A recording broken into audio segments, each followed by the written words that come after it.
2026 360 out of 360 ബയോളജിയിൽ score ചെയ്യണോ എങ്കിലും ശ്രദ്ധിക്കേണ്ട 5 കാര്യങ്ങളുണ്ട്. First, understand the syllabus. സിലബസിൽ കുറെ എഡീഷൻസും ഡിലീഷൻസും വന്നിട്ടുണ്ട്. ഡിലീഷൻസ് പലപ്പോഴും എൻ്റെ കുട്ടികൾ ശ്രദ്ധിച്ചിട്ടുണ്ടാവും. പക്ഷേ എഡീഷൻസ് എന്തൊക്കെയാണെന്നുള്ളത് മനസ്സിലാക്കി സിലബസ് കംപ്ലീറ്റ് ചെയ്യാനായിട്ട് ശ്രമിക്കാം. രണ്ടാമത്തെ ഒരു കാര്യമാണ് റിവൈസ് ചെയ്യുക എന്നുള്ളത്.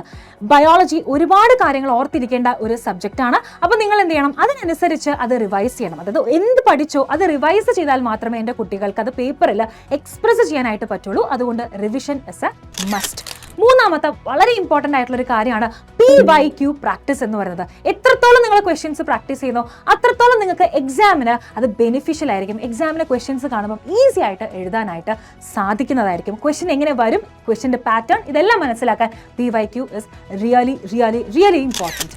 നാലാമത്തെ ഒരു കാര്യം എന്ന് പറയുന്നത് ലെസ്സർ റിസോഴ്സസിൽ സ്റ്റിക്ക് ഓൺ ചെയ്യുക. അതായത് ഒരുപാട് പരന്ന് വായിക്കുക എന്നുള്ളതല്ല നമ്മളുടെ ഉദ്ദേശം. നമ്മളുടെ ഉദ്ദേശം എന്ന് പറയുന്നത് മാക്സിമം ആയിട്ട് അത് മാക്സിമൈസ് ചെയ്തിട്ടുള്ളൊരു സ്റ്റഡിയാണ്, അല്ലെങ്കിൽ സ്മാർട്ട് സ്റ്റഡിയാണ്.